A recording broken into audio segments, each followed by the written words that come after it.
Tout de suite, c'est le journal de l'économie avec Christophe Dansette. Bonjour Christophe. Bonjour Il est donc 9h16 à Paris. On va regarder la tendance à l'ouverture sur les marchés en Europe.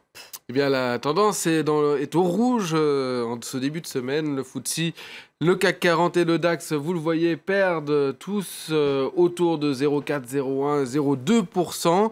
Les investisseurs prennent les profits de la semaine dernière. À noter la plus forte baisse de l'indice parisien, c'est PSA qui perd près de 2% après la publication de son chiffre d'affaires du troisième trimestre. Un chiffre d'affaires en hausse de 3%, mais les ventes de Peugeot et de Citroën sont en baisse dans le monde. En France, l'attention devrait se porter sur les chiffres du chômage de septembre, publiés tout à l'heure à 18h. Des signes positifs s'annoncent avec des indicateurs comme la croissance qui sont au vert. Le ministre des Finances a répété il y a quelques minutes que le plus important, c'était de faire baisser ces chiffres du chômage. Il était l'invité de nos confrères de France Inter. On l'écoute. On a augmenté ceux de droite avant nous, comme nous, un certain nombre de cotisations ou d'impôts sur les entreprises. Ça a eu un effet sur les entreprises. Ça a diminué leur capacité de se battre contre d'autres concurrents, ce qu'on appelle la compétitivité. C'est la raison pour laquelle nous avons ce plan progressivement mis en place sur 4 ans de diminution de 41 milliards de ces cotisations. Voilà pour les chiffres du chômage qu'on attend donc en fin de journée en France. On va regarder maintenant la tendance sur les marchés en Asie. Eh bien, la tendance n'est pas tout à fait la même. Mis à part Hong Kong qui vient de clôturer dans le rouge, c'est du vert plutôt qui domine en Asie. À noter qu'en Chine, le plénum du Parti communiste s'est ouvert. Pendant 4 jours, les responsables du parti doivent définir les objectifs économiques et sociaux des 5 années à venir. Évidemment, il sera principalement question de réformes financières au moment où les derniers indicateurs montrent un ralentissement de l'économie chinoise. Direction l'Inde maintenant, qui accueille plus de 40 chefs d'État africains pour un sommet Inde-Afrique, le deuxième du genre.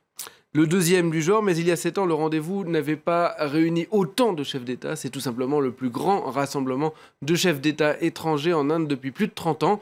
L'objectif de New Delhi est de s'implanter un peu plus sur le continent africain, comme nous l'explique notre correspondant sur place, Constantin Simon, qui était avec nous il y a quelques minutes. Les Indiens sont présents en Afrique depuis longtemps, il y a une diaspora indienne, des investissements, mais si vous voulez, les investissements vraiment massifs n'ont eu lieu que ces dernières années. En 15 ans, les échanges commerciaux entre l'Inde et les pays africains ont été multipliés par 20, passant de 3 milliards de dollars en 2000 à 70 milliards de dollars en 2014. Cela vous dit bien l'accélération qui a eu lieu ces dernières années. Néanmoins, l'Inde reste très en retard par rapport à la Chine qui, elle, se targue de 200 milliards de dollars d'échanges commerciaux avec les pays africains donc chaque année. L'Inde veut donc refaire son retard par rapport à la Chine à un moment où le contexte économique a changé puisque les Chinois connaissent un ralentissement de leur croissance alors que la croissance indienne va plutôt bien, autour de 8%. Et donc, pour beaucoup de chefs d'État africains, l'Inde peut devenir un partenaire commercial plus fréquent et peut-être plus fiable que la Chine, qui, il faut savoir que beaucoup de projets chinois en Afrique ont été suspendus, voire carrément annulés ces dernières années. Oui, Constantin, donc l'Inde semble tout de même arriver un peu tard dans cette partie après la Chine. Mais elle a tout de même quelques domaines à faire valoir. Sur quoi peuvent porter ces investissements sur le continent africain ? Eh bien écoutez, l'Inde, c'est avant tout des investissements en termes dans le secteur des infrastructures, de la téléphonie, de l'informatique, de l'industrie pharmaceutique. Il y a aussi beaucoup de choses qui sont faites en Inde. L'Inde accueille beaucoup d'étudiants africains. En 3 ans, 25 000 Africains ont été formés sur le continent indien. De l'autre côté, eh bien, ce que l'Inde veut des pays africains, c'est évidemment le pétrole, puisque l'Inde n'a pas de pétrole et aujourd'hui, 1 baril sur 5 importé par l'Inde vient d'un pays africain, notamment le Nigeria. On regarde le reste de l'actualité économique en bref et en images. L'Union européenne était-elle au courant des trucages de moteurs de Volkswagen ? C'est en tout cas ce qu'affirme le Financial Times. Selon le journal économique, Bruxelles savait depuis 2 ans. Le scandale a été dévoilé il y a 1 mois aux États-Unis. Selon les experts, il pourrait coûter plus de 30 milliards de dollars aux constructeurs allemands.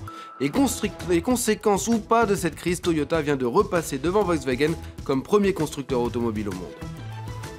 Le patron d'Airbus veut un marché du travail plus flexible pour pouvoir intégrer les migrants. Dans une tribune publiée par le Süddeutsche Zeitung, Thomas Sanders propose de faire un aménagement du salaire minimum tout juste introduit outre-Rhin par le gouvernement Merkel et faire preuve de plus de flexibilité dans les contrats à durée déterminée. L'Allemagne s'attend à accueillir 1 million de migrants cette année. Et enfin, on vient de l'apprendre, Eiffage nommera 2 dirigeants par intérim pour succéder à Pierre Berger, décédé brutalement la semaine dernière.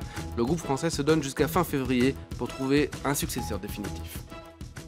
Pour finir, on s'intéresse au marché des œuvres d'art. La FIAC s'est achevée hier soir à Paris et le bilan économique semble plutôt bon. C'est en tout cas ce qu'affirment les organisateurs, sans donner plus de chiffres. La Foire internationale d'art contemporain a rassemblé plus de 60 galeries d'une vingtaine de pays pendant 5 jours à Paris. Plusieurs œuvres se seraient vendues plus d'1 million d'euros, notamment des Dubuffet et un Modigliani d'une galerie new-yorkaise se serait adjugé plusieurs millions d'euros. Un Picasso aurait même atteint 5 millions d'euros. Voilà pour le journal de l'économie. Merci beaucoup Christophe.